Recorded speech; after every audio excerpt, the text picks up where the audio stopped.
بسم الله الرحمن الرحيم.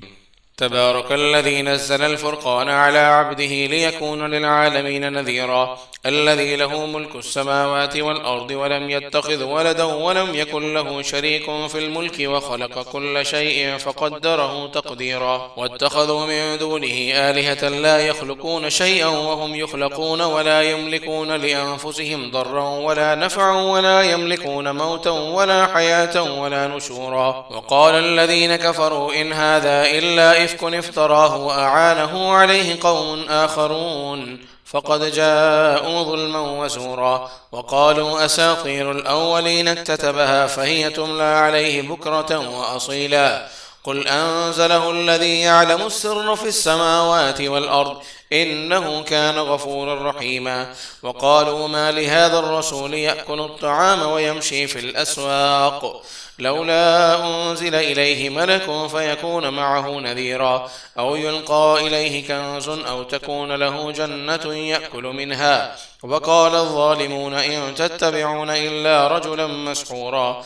انظر كيف ضربوا لك الأمثال فضلوا فلا يستطيعون سبيلا. تبارك الذي إن شاء جعل لك خيرا من ذلك جنات تجري من تحتها الأنهار ويجعل لك قصورا بل كذبوا بالساعة وأعتدنا لمن كذب بالساعة سعيرا. إذا رأتهم من مكان بعيد سمعوا لها تغيظا وزفيرا وإذا ألقوا منها مكانا ضيقا مقرنين دعوا هنالك ثبورا. لا تدعوا اليوم ثبورا واحدا وادعوا ثبورا كثيرا. قل أذلك خير أم جنة الخلد التي وعد المتقون كانت لهم جزاء ومصيرا. لهم فيها ما يشاءون خالدين كان على ربك وعدا مسئولا. ويوم يحشرهم وما يعبدون من دون الله فيقول أنتم أضللتم عبادي هؤلاء